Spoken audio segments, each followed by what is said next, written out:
A very fresh good morning to all my students.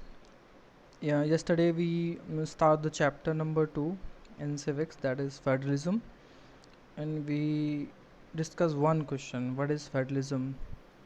And later we discuss about the map and the numbers of country which have federal political system, and a simple definition about what is federalism. Okay, and the compare between Sri Lanka and Belgium government, which is also a federal, but there is a difference. Why there is conflict between the two communities in Sri Lanka, and why there is no conflict or tensions between two or three communities in Belgium. So earlier we discuss about the both of models. Here today we are going to explain the features of federalism, some kind of key features of federalism. So let's start.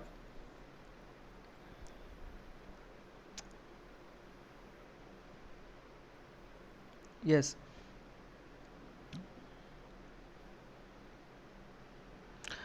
in this sense federations are contrast with unitary government. अगर आप इस चीज़ को लेके बात करें कि government किस sense में, फेडरेशन के सेंस में, यूनिटरी के सेंस में, तो आप देखेंगे कि वो यूनिटरी गवर्नमेंट के साथ उसी तरह से मिले जुले होते हैं, क्योंकि जब आप यूनिटरी गवर्नमेंट ऑफ फेडरेशंस के तौर पे देखेंगे, जैसे मेक्सिको हुआ या कई कंट्रीज़ हैं जहाँ पे यूनिटरी गवर्नमेंट मेथड ही है तो वो डेमोक्रेटिक ही, बट वो यूनिटरी गवर्नमेंट में, और इंडिया यूनिटरी नहीं है। हमारे यहाँ 2 लेवल ऑलरेडी हैं और एक तीसरा लेवल भी है under the unitary system. If I talk about only unitary system, then there is a simple definition. What is that? Either there is only one level of government or the sub-units are subordinate to the central government. So basically this is the definition. Okay, this is the definition under the unitary system. This is definition under the unitary system. Either there is only one level of government, एक ही level होता है, और the sub units are subordinate to the central government.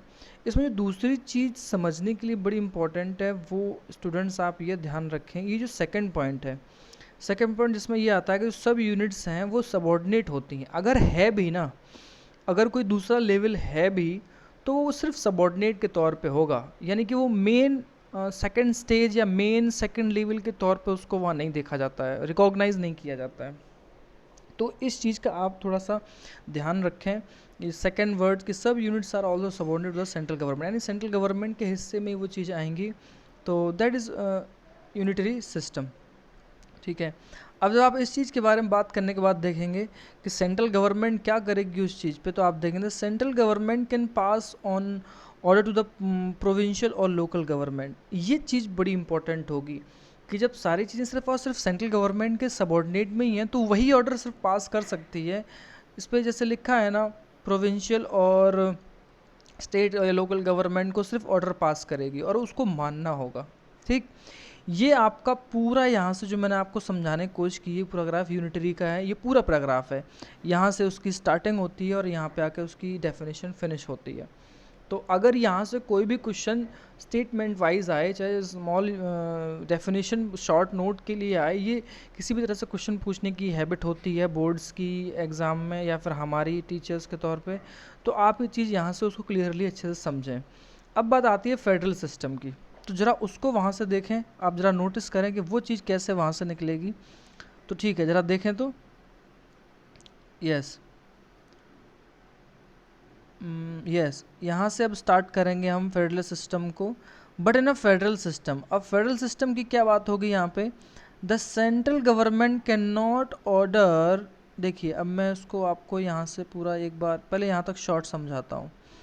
अब जैसे इसकी बात होगी तो आप देखेंगे फेडरल सिस्टम में क्या है. फेडरल सिस्टम में the central government can not order the state government to do something. Unitary government का जस्ट अपोजिट है ये. वो ऑर्डर पास करती है central government provincial local government को, बट जब फेडरल गवर्नमेंट आएगा, फेडरल सिस्टम होगा जिसमें लेवल जो है या लेयर है वो एक से ज़्यादा होंगी, तो central government can not pass the order to the state government to do something. State government has, अब स्टेट गवर्नमेंट को वो पावर्स हैं कि वो सारी चीज़ें अच्छे से करे और माने या नहीं। देखिए उसमें साफ साफ चीज़ें मेंशन है, state government has power of its own for which it is not answerable to the central government. उसकी खुद की अपनी पावर्स होती हैं, कॉन्स्टिट्यूशन में वो मेंशन की हुई होती हैं, उनको पहले से ही ये सारी चीज़ें प्रोवाइड की जाती हैं, वैलिड तरीके से दोनों ही पावर्स को बांट दिया जाता है। सेंट्रल गवर्नमेंट की अपनी कुछ लिमिटेशंस और पावर्स होती हैं और स्टेट गवर्नमेंट की कुछ अपनी होती हैं। तो कहने का मतलब वही है, उसकी अपनी खुद की पावर्स हैं, वो उन चीज़ों को लेके ऑर्डर फॉलो नहीं करता है किसी के लिए भी, सेंट्रल गवर्नमेंट उसको ऑर्डर नहीं दे सकती है। ठीक, both the government are separately answerable to the people. अलग अलग दोनों ही गवर्नमेंट अपनी अपनी अलग होती हैं। जो सेंट्रल गवर्नमेंट होती है वो सेंटर के प्रति कैसे, जैसे इंडिया की बात करें, अगर आप इंडियन कंटेक्स्ट की बात करेंगे तो इंडिया में जैसे न्यू दिल्ली में जो सेंट्रल गवर्नमेंट वर्क कर रही है, हमारी पार्लियामेंट है न्यू दिल्ली में, तो वहाँ इस टाइम बीजेपी की गवर्नमेंट है, वो गवर्नमेंट चला रहे हैं। तो नेशनल लेवल पे, इंडिया लेवल पे जो प्रॉब्लम्स होंगी उसकी जिम्मेदारी बीजेपी की गवर्नमेंट को ही लेनी पड़ेगी, मोदी जी अमित शाह ही जिम्मेदारी लेनी होगी। अगर स्टेट में कोई चीज़ घट रही है तो उसकी जिम्मेदारी स्टेट के लेवल के सीएम की या सीएम की या वहाँ के मिनिस्टर्स की ही होगी। उसमें ये कुछ नहीं कर सकते और इंडिया लेवल पे ये कुछ नहीं कर सकते। पर एक्चुअली हमारे यहाँ सीन दूसरा है, हमारे यहाँ पॉलिटिक्स कुछ ऐसी चलती है कि लोगों को पता ही नहीं है कि फेडरल गवर्नमेंट या एक दूसरे के प्रति वो आंसरेबल नहीं है, इस तरह की चीज़ें पता नहीं है। ये आप भी सीख रहे हैं, जो न्यूज़ चैनल्स में, न्यूज़पेपर में जो इस तरह की फालतू की डिबेट्स आती हैं, वहाँ पे जो इतना हल्ला दिखाया जाता है कि जो सब कुछ अच्छा हो रहा है वो मोदी जी कर रहे हैं, जो ख़राब हो रहा है वो राहुल गांधी कर दे रहा है। What type of bullshit we talk about. एक इस तरह की बकवास है। राहुल गांधी ना तो शासन में है और ना उनकी पार्टी कांग्रेस इंडिया लेवल पे वर्क कर रही है, वो अपोजिशन में है भाई, और वो बहुत छोटी पार्टी बन के रह गई है। उनके तो एमपी भी इतने नहीं हैं। बीजेपी के पास सब कुछ मेजॉरिटी में है और मेजॉरिटी में जो कुछ हो रहा है उस सबकी जिम्मेदारी बीजेपी की पार्टी की या बीजेपी के लीडर्स की है। ये सिंपल सा लॉजिक है। हमारे यहाँ ये चीज़ें लिखी हैं, आंसरेबल एक दूसरे के प्रति नहीं है। स्टेट गवर्नमेंट अपने लोगों के लिए सेपरेटली आंसरेबल होगी, both government are separately answerable to the people. Separately जो वर्ड है भाई, सेंट्रल गवर्नमेंट की जो पॉलिसी होंगी, सेंट्रल लेवल पे जो क्वेश्चन होंगे उसके लिए वही गवर्नमेंट जिम्मेदार है। स्टेट लेवल पे जो चीज़ें हो रही हैं उसकी जिम्मेदारी स्टेट लेवल गवर्नमेंट की है। बट हमारे यहाँ इंडिया में क्या है, लोग इस चीज़ को ऐसे जोड़ देते हैं कि जैसे गली में अगर सड़क नहीं बनी है तो उसकी जिम्मेदारी गांधी जी की है, और अगर तुम्हारे लिए अगर किसी ने नल पानी भी खोल दिया है तो मोदी जी ने चलवा दिया है। क्योंकि हमारे यहाँ लोग पढ़ते लिखते नहीं हैं, हमारे यहाँ लोग उन चीज़ों को जानते समझते नहीं हैं। सिर्फ और सिर्फ एक दूसरे पे आरोप लगाना और सिर्फ और सिर्फ एक दूसरे को दोषी ठहराना, तो वो हमारे यहाँ एक बैड पॉलिटिक्स हो जाती है। बैड पॉलिटिक्स, एक बहुत गंदी राजनीति, जबकि ये चीज़ें बड़ी क्लियर हैं कि सेपरेट हैं सारी चीज़ें। Okay, so we discuss about what is federal government. State government has power of its own which is not answerable to central government. Both these government are separately answerable to the people. दोनों की अलग जिम्मेदारियां हैं, दोनों एक दूसरे से अलग अलग हैं। ओके, अब यहाँ से आता है, look at the some features of the some of the key features of federalism. Very important question arise here, key features of federalism. एक तो क्वेश्चन डायरेक्टली ऐसे पूछ लिया जाता है, की फीचर्स आपको एक्सप्लेन करने हैं। अगर ये क्वेश्चन 2 मार्क्स में आएगा तो आप 2 या 3 पॉइंट लिख सकते हैं, 3 मार्क्स में आता है 3 और 4 लिख सकते हैं, और जब लॉन्ग पूछा जाएगा तो लॉन्ग में आपको 5 to 6 लाइन या ये पॉइंट्स जो हैं आपको डिस्क्राइब करने होंगे। बड़े सिंपल हैं, बहुत अच्छे हैं, आपको अच्छा लगेगा पढ़ने, मज़ा भी बहुत आएगा। आप ज़रा उसको देखें तो फेडरलिज्म में फर्स्ट हेडिंग तो उसकी ये हुई, आप ये समझें कि बोथ गवर्नमेंट के एक या उससे ज़्यादा लेवल होते हैं, सिंपल सी बात है। अगर आप की फीचर ऑफ फेडरलिज्म की बात करें, यूनिटरी सिस्टम की बात नहीं हो रही है, ये फेडरलिज्म की बात हो रही है अब। तो उसमें आएगा कि उसमें 2 से ज़्यादा लेवल होते हैं और टीयर, लेवल को जो है टीयर भी बोलते हैं। तो आप इस वर्ड को लेके कंफ्यूज नहीं होंगे, इन दोनों चीज़ों को आप क्लियरली अपने दिमाग में रखें। Okay, and the second one is, second आप देखें जो इसमें है, different tiers of government govern the same citizens. ये चीज़ बड़ी सिंपल है कि different tier of government same citizens को ही गवर्न करते हैं। ये बड़ी सिंपल सी बात है। मान लीजिए आपका स्टेट है राजस्थान, राजस्थान में जो लोग हैं वो एमपी भी चुनते हैं जो दिल्ली में बैठते हैं, वो एमएलए भी चुनते हैं जो जयपुर में, सारे लोग असेंबली में बैठते हैं। एमपी दिल्ली में बैठने मतलब पार्लियामेंट में बैठते हैं। स्टेट तो सेम है ना, लोग तो वही है ना, उन्हीं लोगों में से आप मेयर भी चुनते हैं अपने शहर में, आप उन्हीं में से सरपंच भी चुनते हैं, आप वही लोग हैं, सेम है ना। लेकिन मेयर हो या सरपंच हो या एमपी हो या एमएलए हो, उनकी ड्यूटीज़ तो अलग अलग है ना, उनकी जो ड्यूटीज़ हैं वो तो अलग अलग हैं। आप सिंपल सी बात है, ड्यूटीज़ कैसी हैं, ड्यूटीज़ बेटा सबकी अलग अलग हैं। एमपी की अलग, एमएलए की अलग, सरपंच की अलग और मेयर की अलग। इसकी पावर अलग, इसकी अलग, इसकी अलग, इसकी अलग, और ये सब हम ही लोग के लिए वर्क करते हैं। कौन? पीपल, हमारे लिए सारे लोग वर्क करते हैं। ये चीज़ आपको क्लियरली समझनी होनी चाहिए। कोई इसमें एक दूसरे के प्रति जिम्मेदार नहीं है, सबकी अपनी अपनी जिम्मेदारी है। अगर आपके इलाके में एमपी ने डेवलपमेंट नहीं कराया तो उसकी जिम्मेदारी मोदी जी की या उनकी नहीं है, वो एमपी की जिम्मेदारी है। उस पार्टी को आप कह सकते हैं, बट मोदी जी को कहो अच्छा हो जाए तो मोदी जी को कहो, खराब हो जाए राहुल गांधी को, ये चीज़ दोनों गलत है। क्योंकि आजकल यही सिनेरियो चल रहा है ना, कांग्रेस बीजेपी, हेट स्पीच, वही सिर्फ नफरत फैलाने वाली बातें टीवी पे, डिबेट सिर्फ और कुछ नहीं है। ओके, डिफरेंट ईयर, सॉरी ये तो मैं चला ही रहा था इस पॉइंट पे, but each tyre has own jurisdiction in specific matter of legislation, taxation and administration. Jurisdiction एक नया वर्ड आया, ज्यूरिडिक्शन। वैसे ज्यूरिडिक्शन का मतलब क्या होता है वो आप समझ लीजिए। ये होता है, वैसे अगर एक नॉर्मल भाषा में बात कर रहा हूँ मैं, सीमा या दायरा, ये बिल्कुल सिंपल भाषा में आपको समझाने की कोशिश कर रहा हूँ। वैसे तो इसका मतलब होता है क्षेत्राधिकार, हिंदी में मतलब एक पर्टिकुलर क्षेत्र होता है, एरिया होता है, उस पर आपका राइट होना। अब ये चीज़ आप कैसे समझोगे? इस चीज़ को आप ऐसे समझो कि ज्यूरिडिक्शन में जैसे ये स्टेट गवर्नमेंट और ये सेंट्रल गवर्नमेंट है, तो इसकी ड्यूटी है सेंट्रल लेवल पे और इसकी ड्यूटी है स्टेट लेवल पे। इसकी अपनी अलग ज्यूरिडिक्शन है, इसकी ज्यूरिडिक्शन बेटा अलग है, इसकी ज्यूरिडिक्शन अलग है। जो क्षेत्राधिकार है, जो लिमिट्स हैं, जो पावर्स हैं, वो अलग अलग हैं। तो मेरे कहने का मतलब यही है कि कॉन्स्टिट्यूशन में लिखा है each tier has its own jurisdiction in specific matter of legislation. Legislation का मतलब है कि जो कानून बनाने वाली आपकी एक वो है बॉडी, लेजिस्लेशन। जैसे लेजिस्लेशन में स्टेट लेवल पे क्या होगा, स्टेट लेवल पे एमएलए होते हैं, यानी कि जो असेंबली होती है। सेंट्रल लेवल पे क्या होगा, सेंट्रल लेवल बेटा आपकी पार्लियामेंट होती है, वो आपके लिए कानून बनाती है। जैसे कि अब आपके लिए नेशनल ये जो एजेंसी है, नेशनल एग्ज़ाम एजेंसी, एनईए करके, एनआरए करके, नेशनल, सॉरी मैं ध्यान भूल रहा हूँ, आई एम कन्फ्यूज़। जो एक नेशनल लेवल पे कल ही जो न्यूज़ आई है, नेशनल लेवल पे सिर्फ एक ही एग्ज़ाम हुआ करेगा, कई सारे एग्ज़ाम्स को लेकर, चाहे वो एसएससी के हों, बैंकिंग के हों या रेलवे के हों, वो सारे एग्ज़ाम जो है एक नेशनल एजेंसी बनाई जाएगी, national recruitment agency. Yes, I got the name, national recruitment agency, NRA बनाया है। तो उस पर सिर्फ जो अभी जो क्या कहते हैं सेंट्रल लेवल के जो एग्ज़ाम है, उनकी जिम्मेदारी सेंट्रल गवर्नमेंट की है, तो वो ज्यूरिडिक्शन का एरिया एनआरए के अंतर्गत आएगा। स्टेट लेवल पे जो एग्ज़ाम होंगे उसकी जिम्मेदारी अब स्टेट कुछ अपने तरीके से बनाते हैं, जैसे आरएएस होता है, यूपीपीसीएस होता है, वो अलग अलग एग्ज़ाम होते हैं। ठीक, तो कहने का मतलब है ये सारी चीज़ें स्टेट लेवल पर बनाता है तो वो उसकी असेंबली बनाएगी। ठीक है, इंडिया लेवल पे कुछ बनाता है, कानून बनाना, लॉ बनाना, लॉ मेकिंग। लॉ मेकिंग आता है लेजिस्लेशन के अंतर्गत।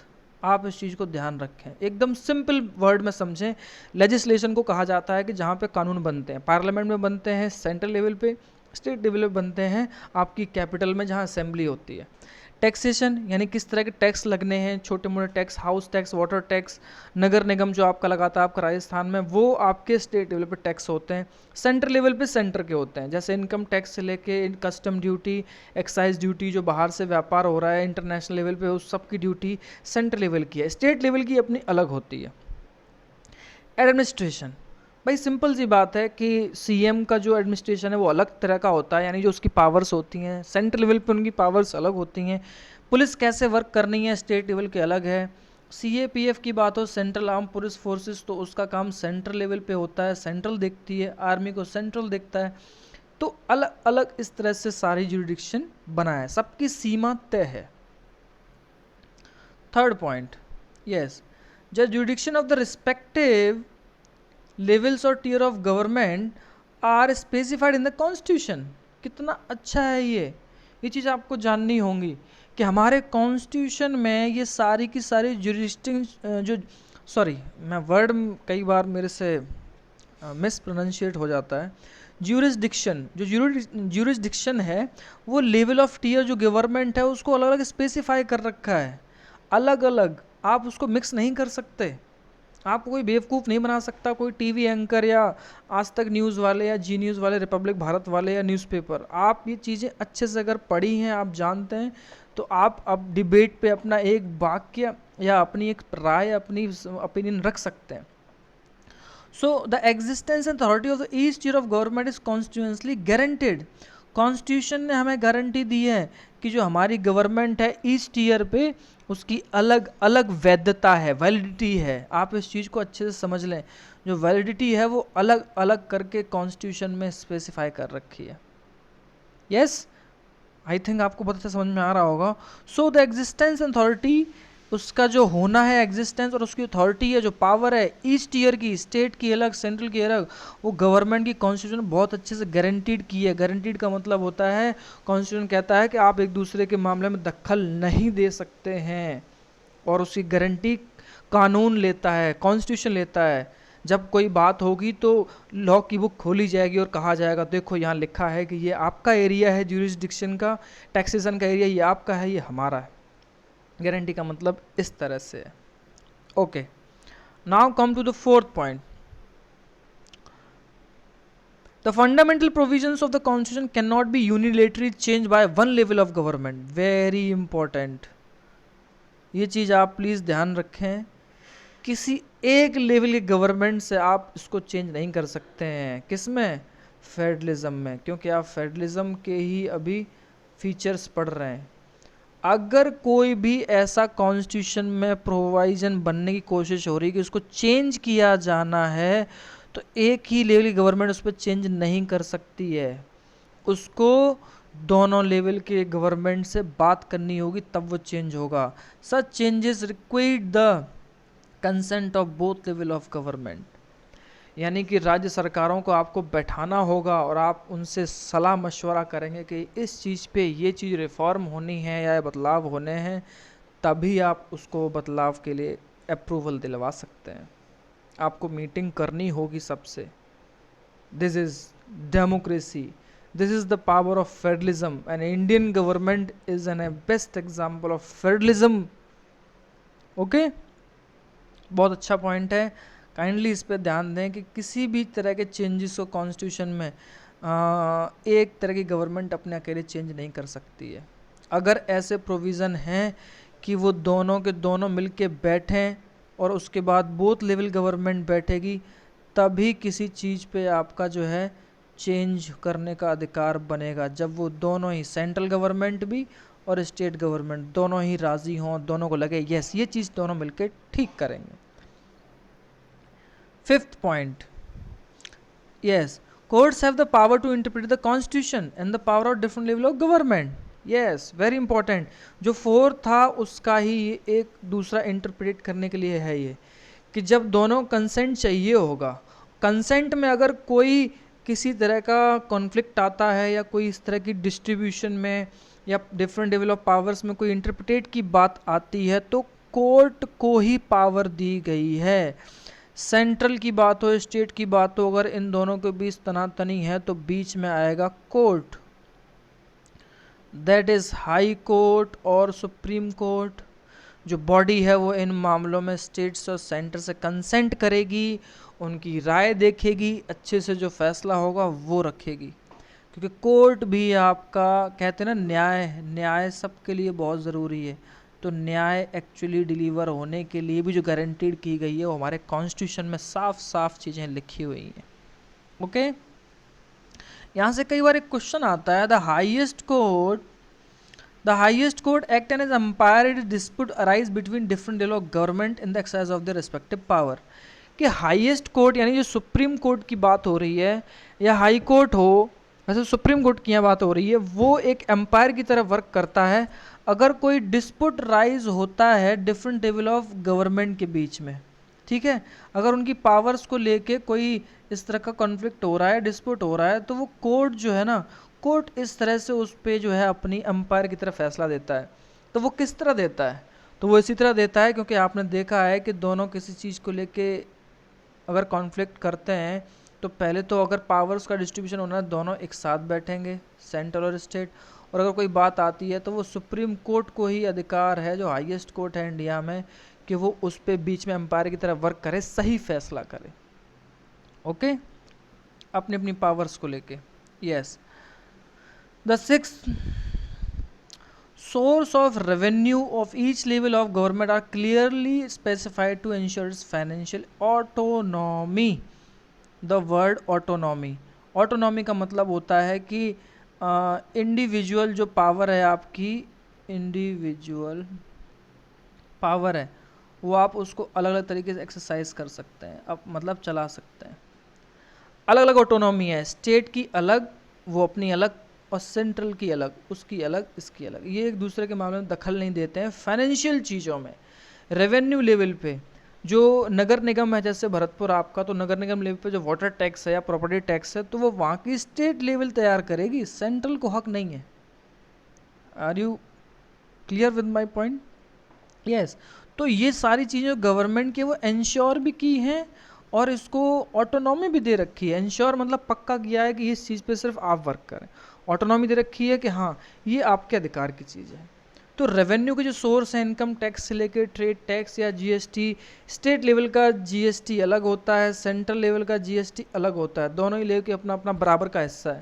लेकिन पेट्रोल हो, अल्कोहल हो, बहुत सारी चीज़ें हैं, उस पर अपने अपने जो कीमत तय करते हैं रेवेन्यू की या टैक्स की, वो स्टेट और सेंट्रल दोनों अलग तय करते हैं।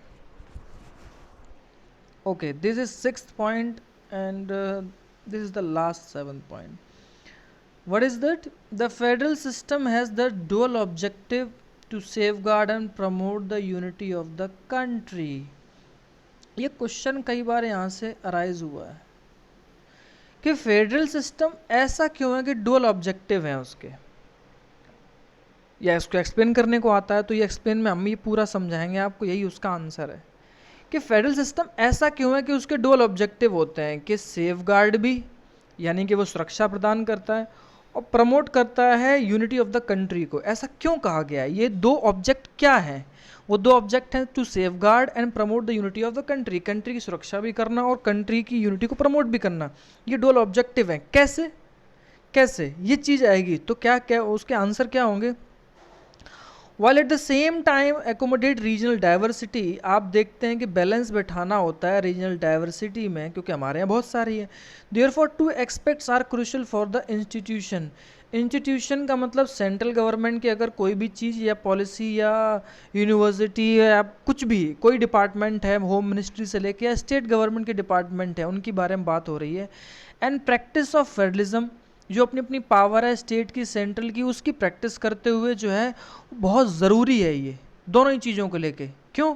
अगर दोनों में टकराव हो गया तो ये बताओ यूनिटी कहाँ रह जाएगी?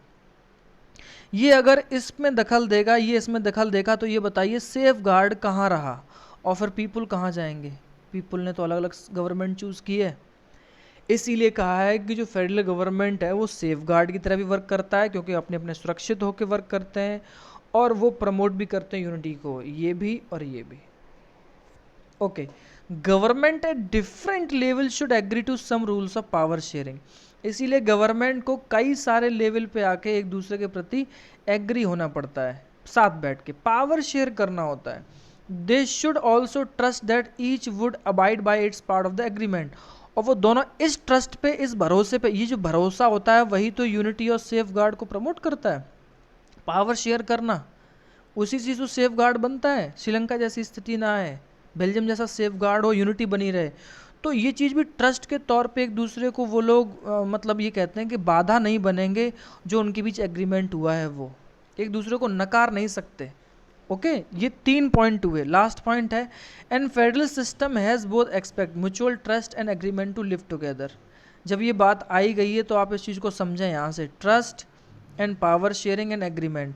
तो फेडरल गवर्नमेंट क्या है, दोनों ही उसके पहलू हैं। एक्सपेक्ट मतलब पहलू, कि आपसी भरोसा, mutual trust and agreement to live together. Agreement क्यों?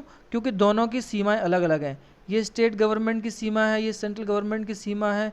तो एग्रीमेंट ही तो है कि आप इस बाउंड्री में नहीं आएंगे हमारी ज्यूरिसडिक्शन पावर में, और ये इसकी ज्यूरिसडिक्शन पावर में नहीं आएंगे।